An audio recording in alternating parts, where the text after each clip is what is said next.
Yom Ha-Em Sameach. Yom Ha-Em Sameach. Peace, man. Part 2.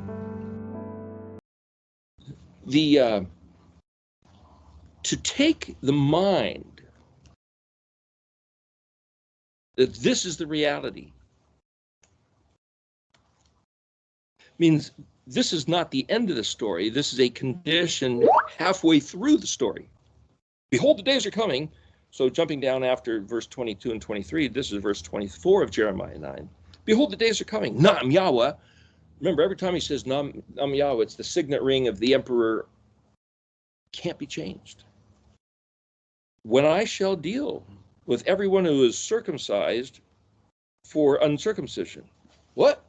In other words, he's saying, even if you say you're the religious elite doing all the rules, but you're breaking the rules, you're acting as if there were no rules. If you say, oh yes, Yahweh said, but whatever, it's like, I will carry the symbology, but not the behavior. He's going to deal with you. Better not play around.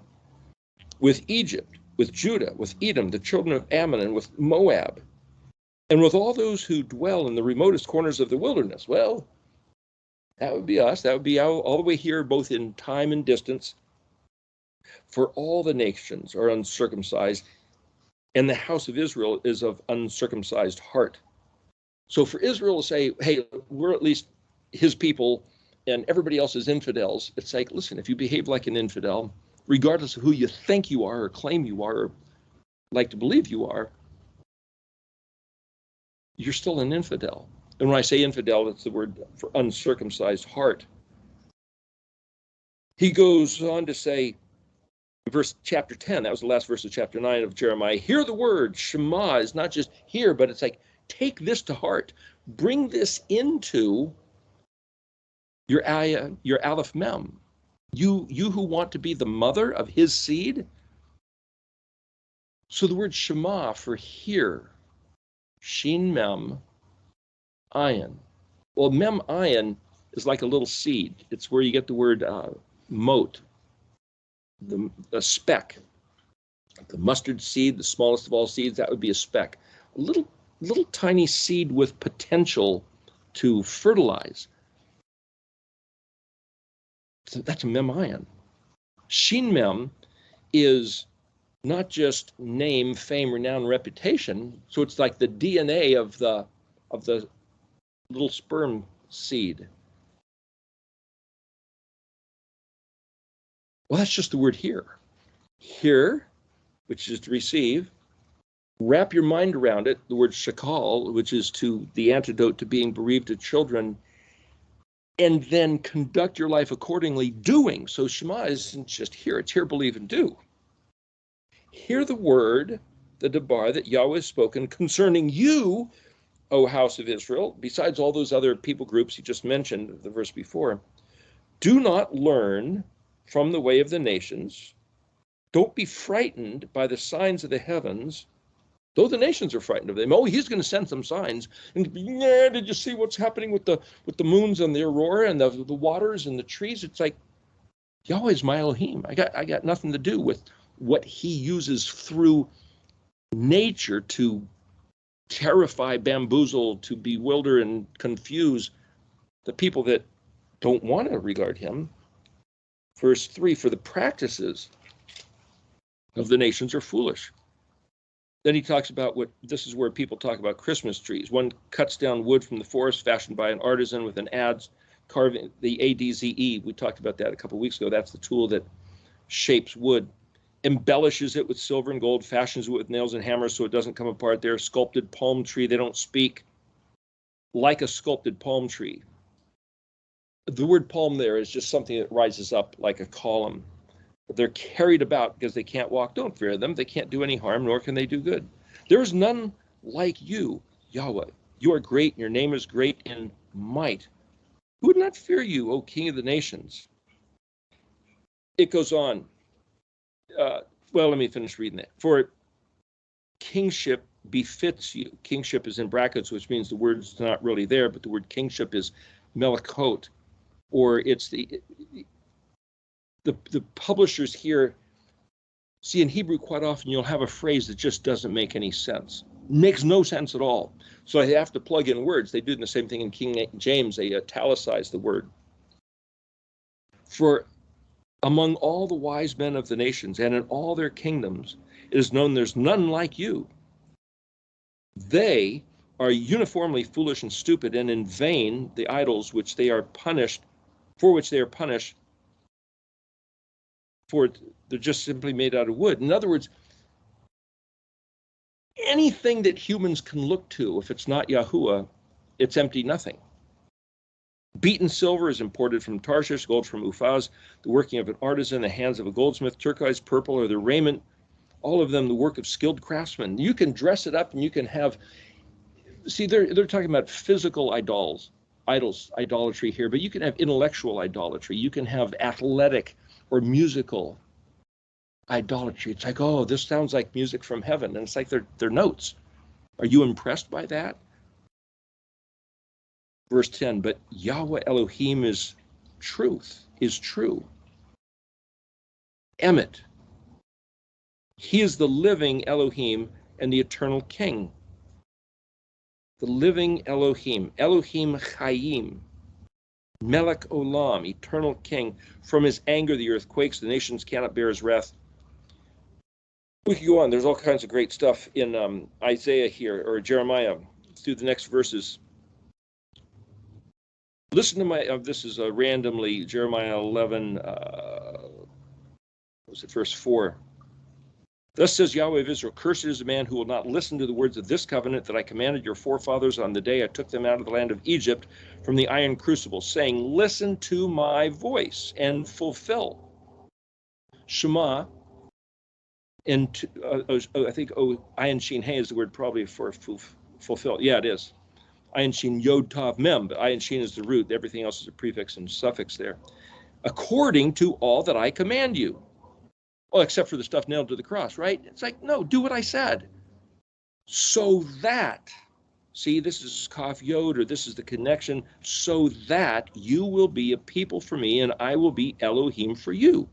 In order, that's a so that. So this is to say he constructed the universe in such a way that certain things are the condition and certain things will happen in that condition. And again, the word condition is aleph-mem, which is the word for mother. And again, playing off this being Mother's Day, I'm just bringing it to conscious remembrance. Emma, on the condition. You notice that you've been bereaved. Your life is empty. Shachal, Shin Kav Lamed, bereaved. So act prudently, wise with understanding. Go back and look at the meanings of my words. I'm reiterating what we just read in the last hour. So that you will be a people for me and I will be Elohim for you, in order, that's typically Lamed Ayin Mem, I believe is what the word is there. Lamed Mem Ayin Nun. Lamaun. I knew a guy once, many years ago, but whose last name was Lehman, Tom Lehman. Well, if I was going to pronounce that, L-M-I-N-N. Ayin can sound like one of the vowels. Lamachan, Laman, Lehman. Could be, so I'm just saying that one of the ways I remember this is that I remember somebody's name from 50, 60 years ago and go, oh, hey, that's kind of like the pronunciation of those Hebrew letters. It's just a technique of trying to remember. In order, Lamed Mem Ayin Nun. Well, if Lamed's a prefix, means kind of like a vav, it means belonging to. Mem is the place of. Ayin Nun. Well, what's Ayin Nun? Remember, Mem Ayin is the little seed, like the word moat, and then Ayin Nun, hey, is the word translated to fast. Isaiah 58, but it's not just fasting, it's to answer, to reply, to respond. It's to make it your burden. It's to be humbled and oppressed. It's like, oh, this is the yoke that's on me. This is my stuff that I've chosen to make it my concern. That's Ayin Nun. So in order to to make the concern of Elohim the matter to fulfill his oath. When we listen and do according that was commanded, then we will fulfill, we're his people. And then he can fulfill his sworn vow to be our Elohim. And then the oath that he swore to our forefathers to give their descendants, us, a land flowing with milk and honey can happen. See, he built everything staged. This has to happen so that that has to happen, so that that has to happen, so that that can happen. You'll see on the internet these days, some people must have a lot of time. They set up these, dominoes. You knock down one, and this whole thing. There's a guy, I keep forgetting his name. The guy who did Mousetrap. Maybe somebody will remember the guy's name. Back in the 1930s, he used to draw these like cartoon drawings of complicated ways to get a simple task done. I forget his name. It became real famous, became an whole art form in and of itself.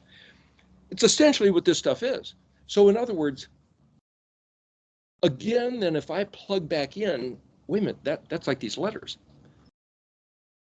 Rube Goldberg, that's the guy's name. It's a Rube Goldberg mousetrap setup. In other words, you could just have a mousetrap. No, a mousetrap could be just a box. Put some food in there. The mouse comes in for the food and he can't get out of the box. Okay, fish traps work the same way. Fly traps, a small opening of volume, and because of the way their brain works, they can't find the small opening and get back out. Fish can't get back out.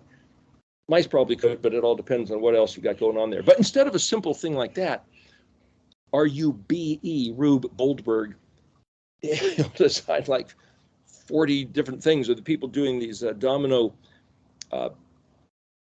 it's not a labyrinth exactly, but it's a huge, I don't know what you'd call it, an arrangement.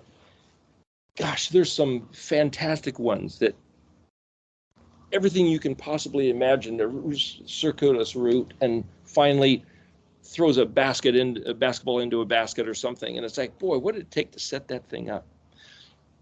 Think of the alphabet the same way. That's why I'm going on about this, is that you could sit there and say, well, the alphabet's a string of letters. Oh, it's there's Yeshua. Oh, it's an obstacle course. It's like, think of the aleph-bet as a Rube Goldberg set of dominoes. What does that mean? What is the condition of aleph that when it gets saturated, which is this idea of titration, if the status of aleph is a capacity, like a glass of water, that once the glass of water gets full, if there's an ever-flowing volume coming into that glass, once it overflows, it goes into the bet zone. So picture aleph as being a cup, bet is a dish. Well, once the dish gets full, it overflows into a what? And once that gets full, it overflows into a what? Say if the water keeps pouring into the cup, overflow keeps pouring into the dish keeps pouring into the driveway goes into the street, and then where does the water go? And so this ever-flowing water turns into this flash flood down a canyon. That's the alphabet letter sequence. So if we sit there, and so when I was working on that thing that we called the meta, or the Yahweh Echad poster, what is the connection between each one of the letters? What has to happen to, what's the titration value, the volume or the quality, whether it's quantity or quality, that saturates one letter in order for it to become the next, in order for it to become the next, and the next, and how do you see the aleph-bet in such a way that the end product is finally accomplished? Well, where do you come up with an idea like that? From stuff like this.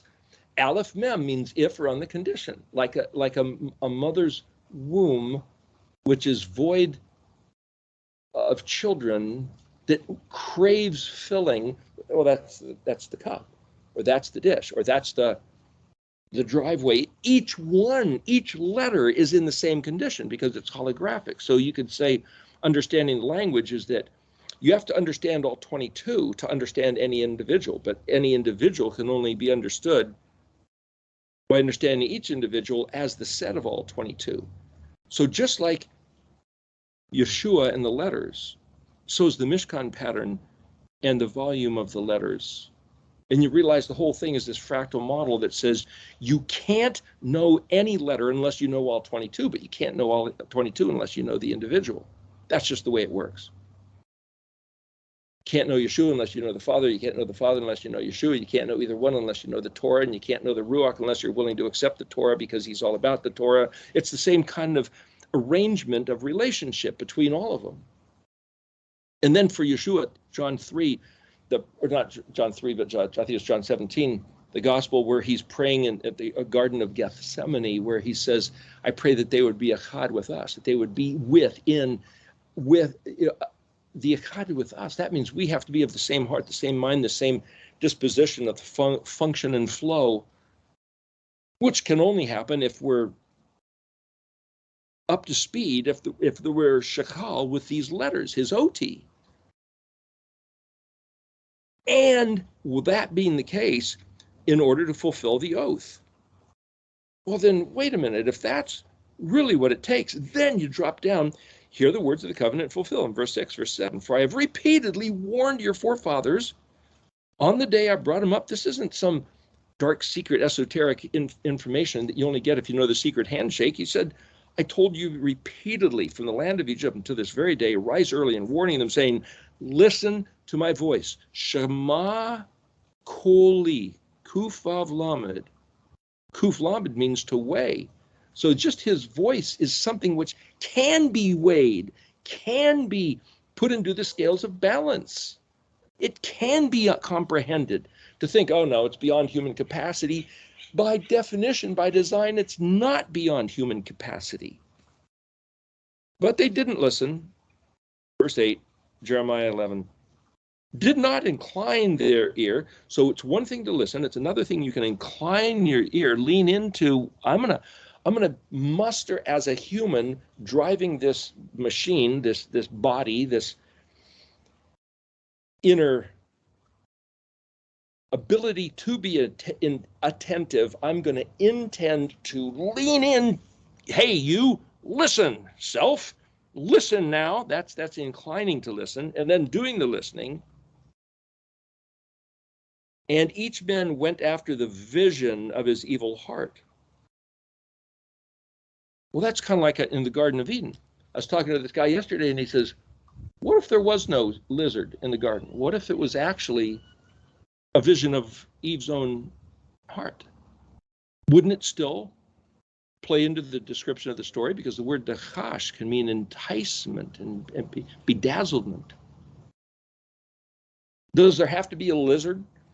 Or when I say lizard, because he had feet and arms and legs were pulled off, so now he's on his belly and slithers around, just playing into the story. But was there a devil, or was it just what's put into the mind of man? Well, we read it one way, we're taught one way, there's stained glass windows, but what is it really? So, because each man went after the vision of his evil heart, so I brought upon them the words of this covenant that I commanded them to fulfill, but they didn't fulfill. What does that mean?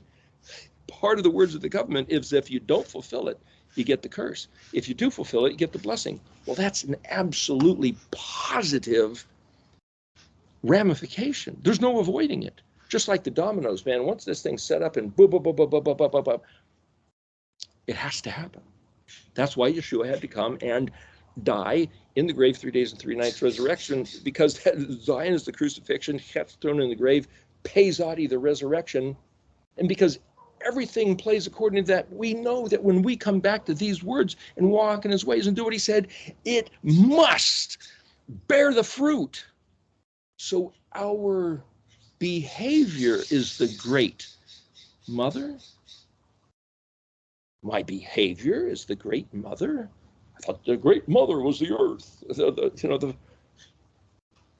You see, everything that exists that's become cultural pictures of fantasies of different cultures of what do you call them, anthropomorphized concepts. So the Greeks and Romans took the concept and turned it into a god. It's like they're not gods, they're just imaginary ideas. The idea here is that the only truth is knowing Yahuwah, who made himself knowable through the vehicle of his OT. And specifically, the sworn vow that his OT carry as describing the blessing and curse, the nature then, the dynamic of his relationship with a very specific people group named Israel. Israel's obligation to sustain the blessing is to listen to his voice and walk in his ways. And we could go at this point through numerous, countless verses all through the scripture, all through Jeremiah, especially this whole middle section of Jeremiah. Boy, once you take on this frame of mind and then you start seeing it, it's like, well, there it is, there it is, there it is, there it is. That's what he's talking about. That's what he's talking about the whole time. But I don't recall hearing it ever being taught to me. So I could put the burden on my teachers, my pastors. Why didn't they tell me? No, let me say, well, let me suggest, well, maybe they did, but I didn't hear it. As a student in my youth, as one who is absorbing information being dispensed in my direction, I failed to receive for whatever reason. Maybe I was bad soil, but now, doesn't matter the past, here and now, I can will to be good soil, fertile, inviting the seed of Elohim. That I can determine to do.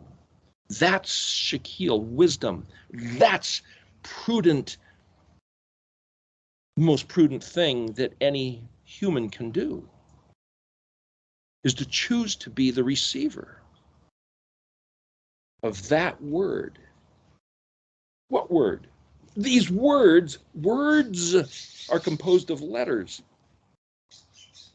They're scratches of black ink on a white parchment, paper, processed trees. What? They're prints on a screen? Where's the life? Where's the life? Somehow, each letter, like the fractal, each letter can only be understood as its place in the sequence of the whole, and the whole can only be understood as being composed of these 22 letters in the sequence, and Yeshua himself is the human incarnation of the whole of it, the aleph tav. What makes DNA life? Is DNA life? No, DNA is just a structure. It's a blueprint. What's life? He's the Elohim of the Chaim, Elohim of the living God. What is life? Well, if something's alive, it can autonomously, which is of its own source of energy, function and process. I mean, you can be a single cell and say, well, there it is, one speck. It's a I believe the word mem-ayin is where you get the word mot, mem-ayin tet. Double check so I'm not saying anything wrong here. Mem-ayin tet, small, few, diminish, reduced, excluded, means did little, nothing but that. So people used to think, that's where you get the word mote. Take the mote out of your eye. If you see the splinter, take the beam out of your own eye, try to take the mote, the splinter out of your brother's eye. That's where that comes from. But the idea, it also means covering. Anyway, oh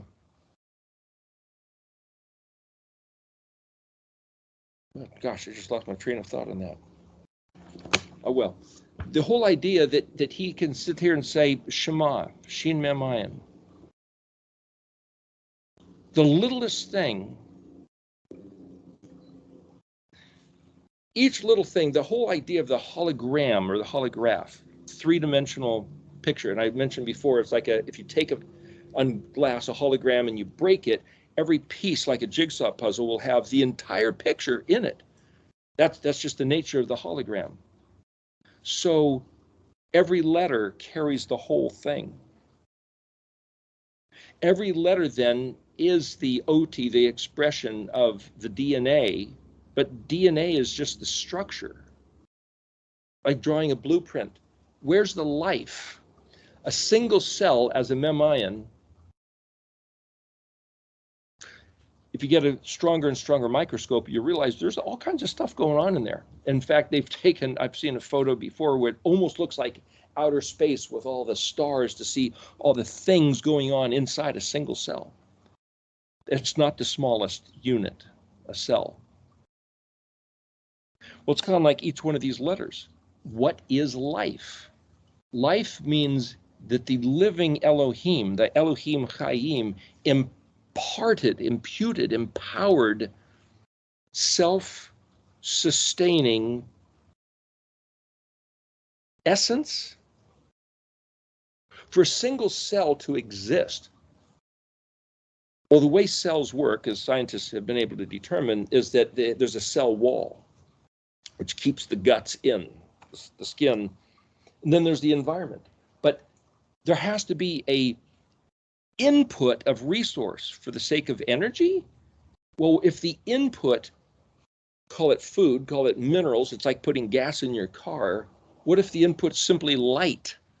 Okay, what if the input is just simply energy? Like a photon of light is a bundle of energy. It's not necessarily a thing. Is it a wave or is it an object? Scientists still don't have an answer for that, but somehow something that's alive, Elohim designed the process for it to receive, consume, become because of what it received, and then there's always a product that it puts out. The product that it puts out is either to grow bigger or to poop, to discharge what it doesn't need anymore, or to turn into something, but something alive has a job, a job description, a purpose. It might just sit there and exist, just is, for his entertainment value or to his great glory. Another way to read that. But typically, everything that he at least gave on the face of the earth, it has a function. And therefore, for the thing to be alive, it has to fulfill its function. So there's this concept, and all this was to answer Carla's question. I didn't give her a chance to ask yet. What does it mean to be living letters? Why do the Jews say the letters? When I say the Jews, it's not disparagement. It's to say those smart guys that spend their whole life, generation after generation, studying these things, and you won't necessarily find the answer in the scripture. They have the Kabbalah, or they have these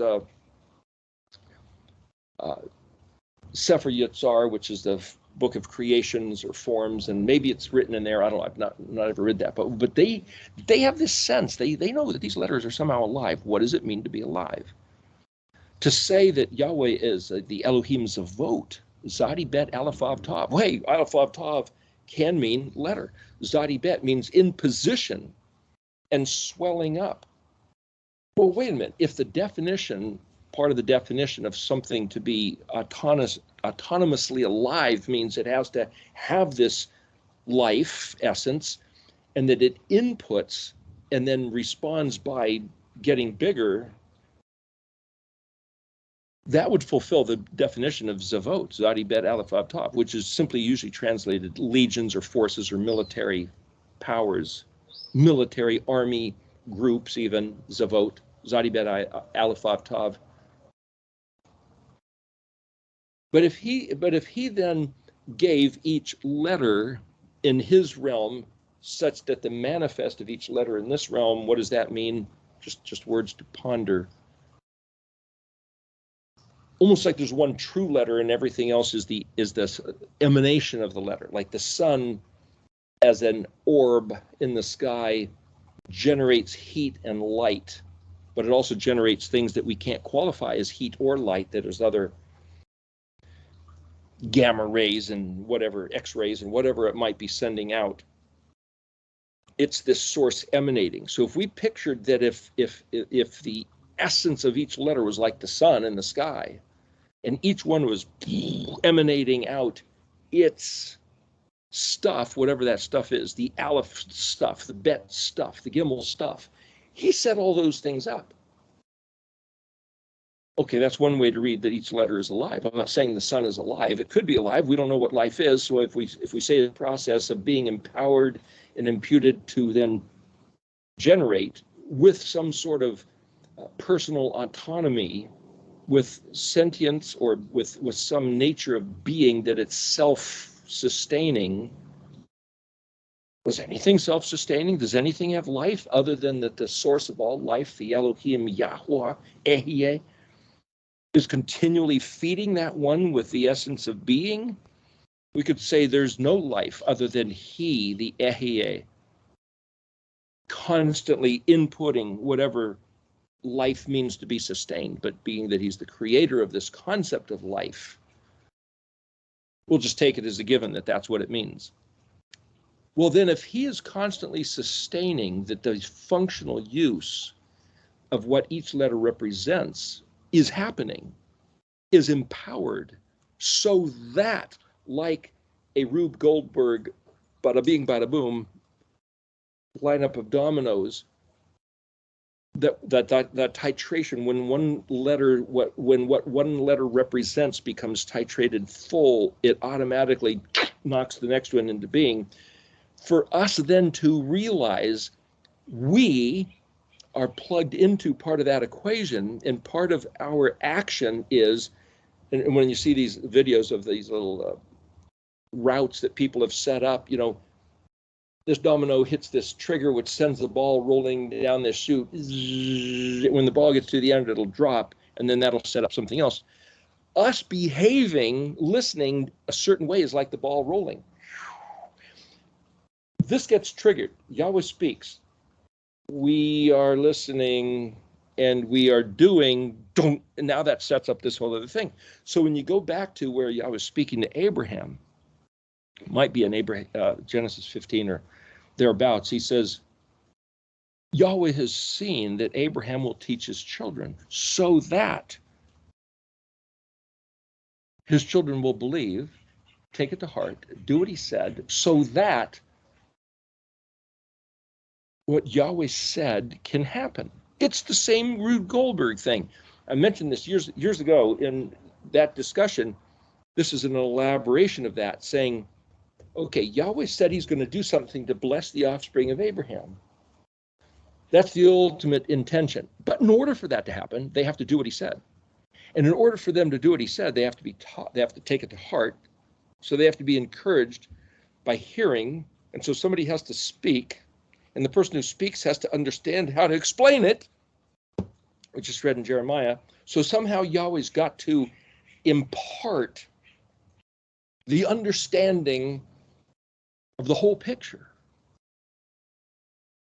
Well, if the whole picture is embedded in Yeshua's gospel narrative with those 22 letters, none of this could ever be explained until we got that. So just for Yeshua coming when the fullness of time was at hand, well, that was 2,000 years ago. Okay, so all of human history up into that time was locked up until Yeshua manifested. But then since that time, no one's ever known what the heck to do with what he said and did, other than it turned into this 45,000 different denominations of Christianity until the 2030-year curse was used up. So that was one of those other little things in this whole process, one of the gates. Wow. And so here we are. So now we've got, with the end of the 2030-year curse, the things that Daniel hid and sealed were become unobfuscated. We, Ayin Dalet, Ayin Tav, would take it to heart. We hear what he said. We decide to hear and do. And then we conduct ourselves in righteousness and kindness and truth, just in Mishvat. Mishvat, Zadikah, Emet, and Chesed. These four manners, just like Yahweh said. And then everything he said can happen. So it's like, well, and then there's other verses I can read all through Jeremiah. You can look them up where he said, the plans that the bad guys, his enemies, people that hate him and hate us, all the plans that they have, he'll bring them to nothing, to futility, he'll let them use their wealth to design great strategies of nailing us, let's say, and he's going to backfire it on them. He's going to make them consume their resources, destroying themselves, and rescuing us to their great consternation. Not just as a frustration, not just, yeah, their plans failed. No, he's going to do it intentionally to torment their minds, to frustrate them, to grieve them, to give them extreme angst, to mock them in their mockery of him. He's just going to turn the whole thing around. But it's all contingent on us knowing who he is as the author, the orchestrator, and the conductor of the symphony of this little strand of aleph-bet of 22 letters. And each one is empowered with this, we can call it life, Chaim, Chet Yod Yod Mem. But that's not just to say, oh yes, it's alive. It's to say it's powerful, it's effective, it influences, affects everything, like each letter with the sun, thus making things happen which only it can happen. And then we can look at it and say, yeah, but what if you block the sun? Plants won't grow, flowers won't develop, the insects and birds and all will, there's a whole chain of events, boom, boom, boom, that shut down. Well, gosh, if only somebody could unblock the sun, if only somebody could provide the water. So as the story in the ecosystem, if you get an overview of the whole thing, the Kuf view of the whole thing was, he plugged his people, Israel, in as the effective agents who can change everything, no matter what the status quo is at any time. There's a drought, he gave us the hand on the spigot with the water hose. Just listen to his voice and do what he said. Suddenly the water's flowing.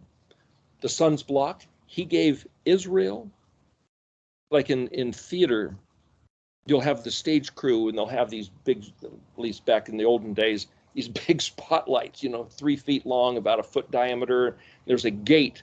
There's also lenses you could put on, but if you were the guy manning that spotlight, then you'd have your list of the whole play, every scene where you're supposed to open the spotlight aimed at a certain individual. Or maybe there's a bunch of different spotlights, but essentially he gave Israel their hand on the spotlight and said, listen to my voice and do what I say. When I say to do it, it's Shabbat, stop working. It's the Moedim, eat unleavened bread for a week, dwell in a booth for a week in the fall. And it's boom, it's causing or allowing the life to have its effect. And nobody can tell us to stop it. Nobody can shut that down except us. And how many is us? How many of who does it take doing what, when, for how long, with what heart before the effect is realized? Well, when you get to the equinox in the spring, somehow everything changes. The sun comes out, the temperature of the ground warms up, and even though you don't see it, those seeds underneath the soil are starting to do stuff. By the time you see the soil bust open and the little sprout to come out, a whole lot of stuff has been going on under the soil. And even though you don't see it in the little piece of green, all the potential for that blossom to be in full array, the DNA has already been programmed, wired. It's already in that. And it's just reaching to the point. So just this week, just actually yesterday, the flowers, the roses in the rose garden. I'll take a picture out front and you can put it up on the chat just to appreciate this place. The Inn on Knowles Hill. Actually, she's got Rhonda's got a bunch of stuff on Instagram. Some people aren't on Instagram. There might be some stuff on Facebook, but just if you want to see this place, the Inn, INN, on Knowles, Knowles Hill. Fred and Rhonda's place here. Anyway, what I'm saying is that for the day, for the temperature, the time, to all of a sudden, the right time, the ayin dalet hey means right now. For the conditions as he testified, that's ayin dalet. So the ayin dalet, ayin tav. Each letter testifies of a certain status of condition. And when they're all functioning together at saturation value, pooh, there's the blossom. Pooh, there's Yeshua coming out of the grave. Pooh, there's Israel coming back to life. Pooh, the bursting forth of the flourish, the sadi. Is that where we are? The juice is flowing, you can't stop it. And though you might look around and see, oh, what are they telling us on the internet, on the news channels, on the wars, the rumors, the economics, it's like the bad guys are going to pound their chest and sing their bad guy song. They got nothing. Read Jeremiah. Yahweh's been waiting for the remnant of his people to return to these words with a heart, for us to see the essence of what he has put into the letters, into the words, into his intentions that will happen, the same way that when those juices are flowing through the green, that flower is on its way, though you don't even see it yet. For us to read these words with that same enthusiasm, our energy, you might say, is feeding into those letters producing. Are we feeding the life of those letters? Can Israel's attitude and expectation, Israel's hope, Hatikva is the Tav Kufav Hey. Kava is the word hope. Israel's hope is the name of the national anthem of the state of Israel. Is Israel's hope a latent thing that just sits here and waits? Or is it the hope which itself, see, by looking at Kuf as the letter after Zadi, and Zadi is the blossoming, I could say that each letter staged into the next. Israel's hope is the thing that blossoms, that is the product of the blossoming. So I've heard it said that I got this book called Messiah that was written in a Jewish bookstore.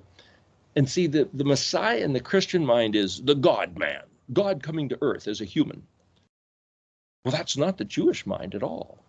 The word Mashiach is a savior type.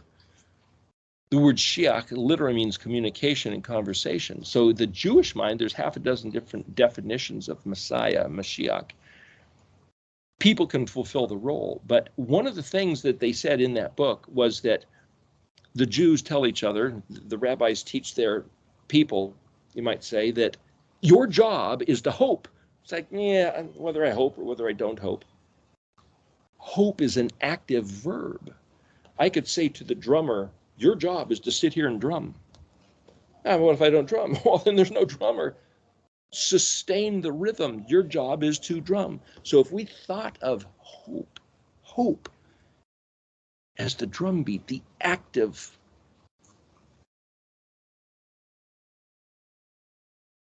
Some people I know don't like drums.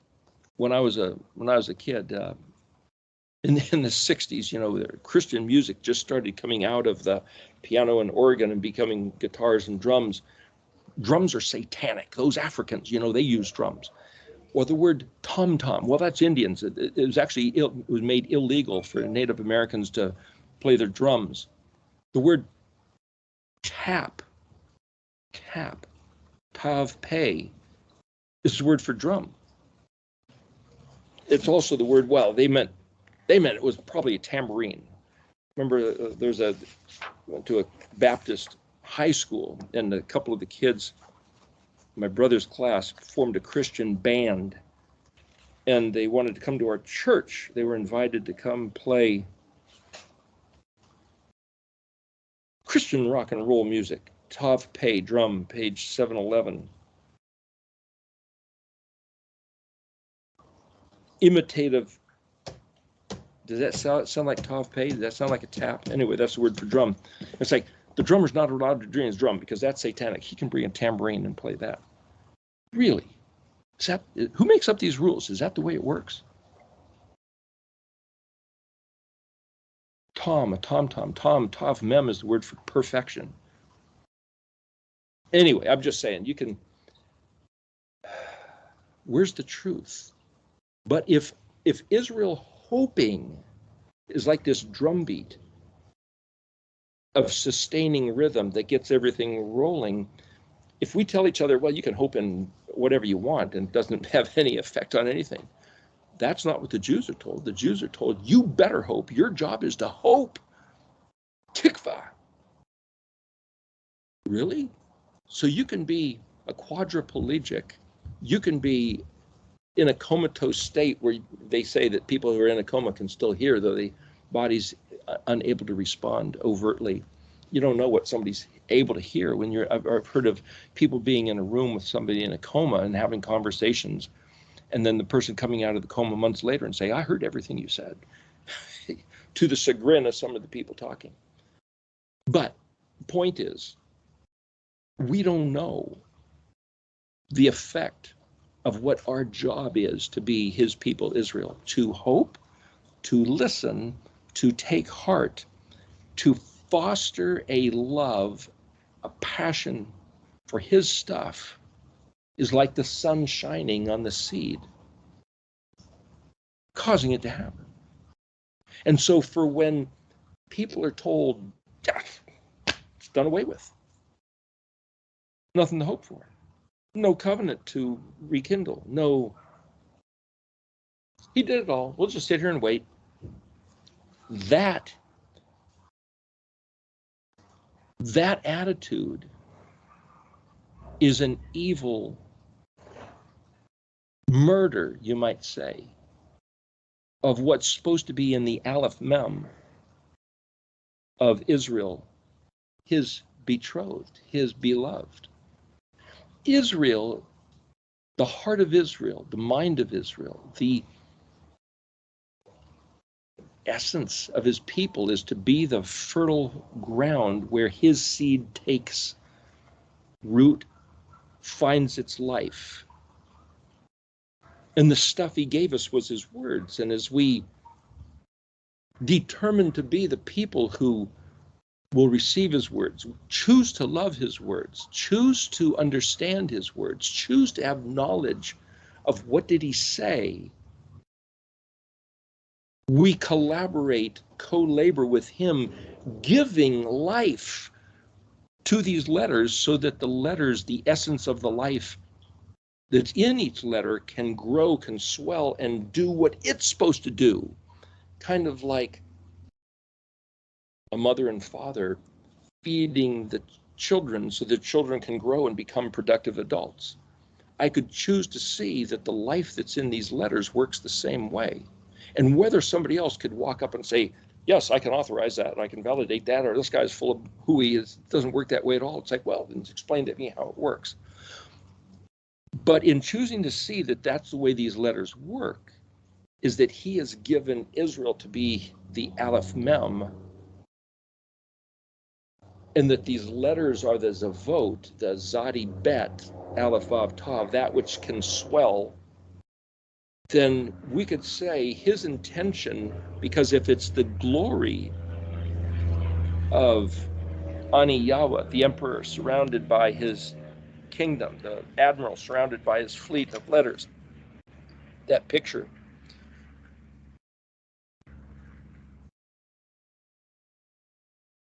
if he wants that to happen and wants to co-labor with Israel to make that happen, he could do it all himself if he wanted to, but he chose to have Israel be his people.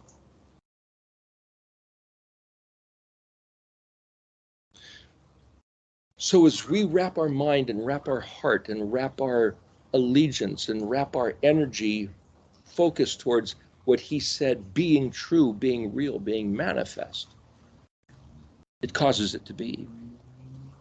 The letters take on swellingness to fulfill what he's designed every one of them to fulfill, which includes the giants falling and the enemy being pushed into its own pit and snare that they think they're designing for us. And then you start reading all these other stories in the scripture and realizing there's a whole nother way to read this, which is this, again, this whole Rube Goldberg apparatus to his glory, to our preeminence, to his majesty, of them being able to say, everything he said was true. Look, all these 22 letters, just like he said. And then from the nations, people will say, let's go to Jerusalem and learn about this. That hasn't happened yet. Nobody seems to know about this stuff. But for people to swarm to where the understanding of his stuff is just flowing out, which is what Fred was talking about, the millennial kingdom. Is there 1,000 years in front of us where his majestic beauty has yet to be on display? It's like the flag of his kingdom is still wrapped up and tucked in this encasement, like a caterpillar still in its cocoon trying to crawl out. And then once it crawls out like the butterfly and spreads its wings, well, it hasn't yet flown. Once it flies, it's like, well, what's it doing? It's doing stuff. Once the butterfly is flying, it's not only finding flowers and drinking nectar, but it's also propagating other generations. What? So there's this concept in talking about what Fred's study was, is like, it doesn't work that way. Wait a minute. As we've discussed before, there's 4 great questions that all cultures, all people, all time always ask. Where did this place come from? Who am I? What am I doing here? And where's this headed? Where's this going? We don't know. Well, my religion tells me. Tells you what? Pick up, I'm gonna imagine a fantasy story here. The God of the universe has a big basket full of souls. Hey, those people are fornicating. Okay, well, those people will pick up a soul and throw it into the womb of that woman. And no, not that one this time. But this one. Well, until when? Until the bag of souls is empty, and I guess the world has to come to an end. Is that the way it works? Where did he get the bag of souls? Did he make them and plant each one? Oh, that one was aborted. That one died. That one was miscarried. Oh, too bad. I'll just have to use up the bag of souls. Or did each person determine when to generate a life? Or where did he get the bag of souls? Oh, they were like off-castings from a previous universe of existence where other people did other things and they became the bag of souls. People imagine all kinds of things. Nobody knows what's going on. And once these people on the earth die, they fly to heaven? Maybe. What if they don't? What if they lay in the ground until resurrection day, like the Bible says? Wait a minute. How can they lie in the ground and waiting until resurrection day if they fly to heaven? Stuff doesn't make sense. We don't know. Do we all resurrect and come back again, like Fred was talking about? And it's like, no, that would make no sense. Well, look at Revelation. What does it say? The righteous are resurrected, but not the unrighteous for 1,000 years? And it's like, It talks about the righteous resurrecting. Look at Ezekiel 37.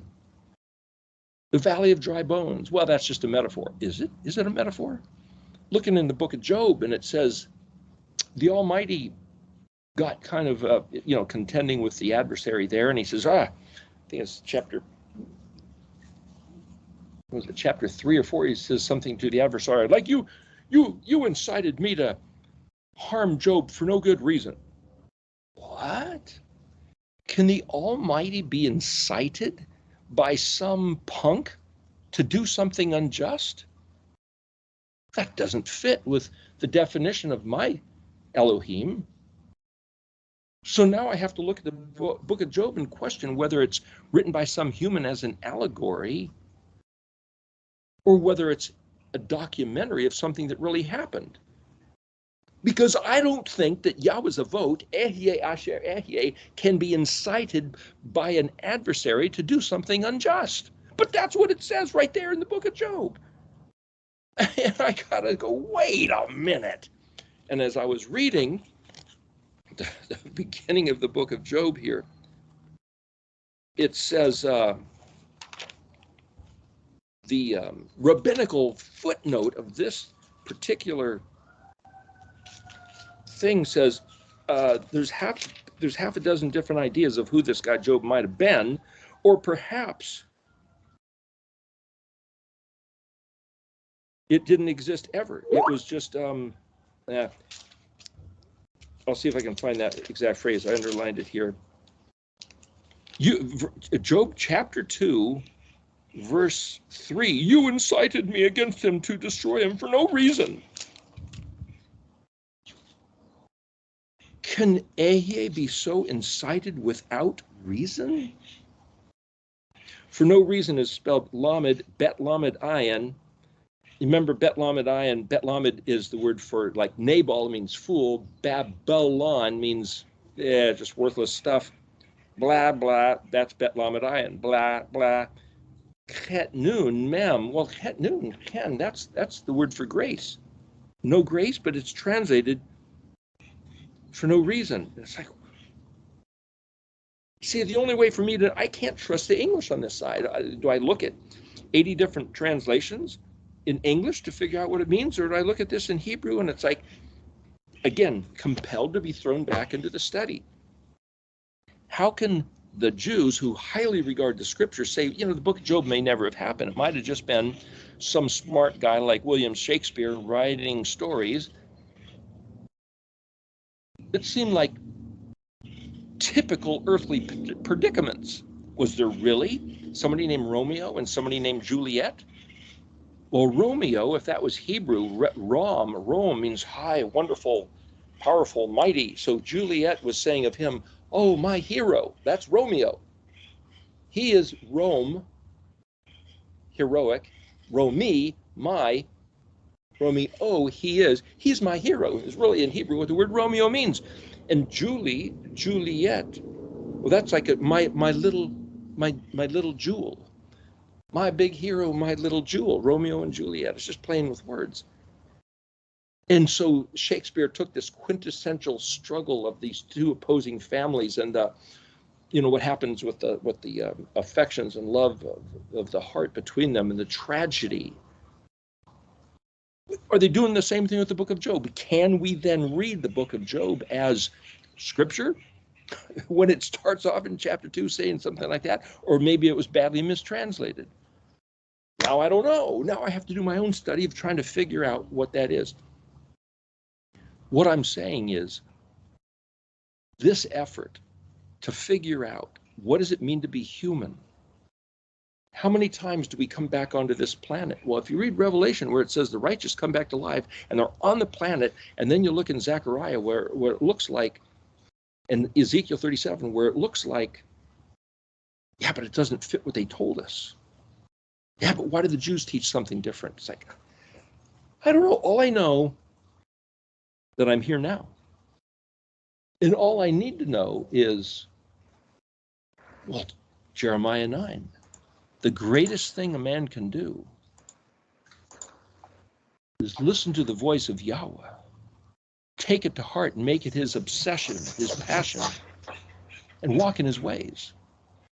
And if I do that here now, it doesn't matter where we came from, and it doesn't matter where we're going. It doesn't matter how many times we come back around. The only thing that matters is here and now. I'm a person with a mind that I can attend to with prudence and wisdom and effort to focus on what did Yahweh say and how should I do it? Don't work on Shabbat, regard the Moedim, treat each other with forgiveness and kindness. Be a man of integrity, of truth, of valor. Okay, I will determine to be that, and in my processes I may fail, there may be an ebb and flow, there may be a right or a wrong, there may be a correction, but I can always choose to return to be his people. And that's all that matters. It doesn't matter the shape of the earth. Nothing else really matters other than at this moment, this is who I choose to be. I'm just saying, to wrap up Carla's question, if I choose to be Yahweh's people, his letters have a type of life fed by me to do that. Just thoughts to wrap your mind around. Anyway, we can discuss this a little bit more after this. But go ahead, Kurt. Thank you, Father, for all the moms out there. Some of us moms have passed, and some of us are still here, Father. Some of us don't get along with them, whatever. But thank you for moms, and thank you for life, and thank you for everything. You keep everyone safe. In Yahuwah's name, amen.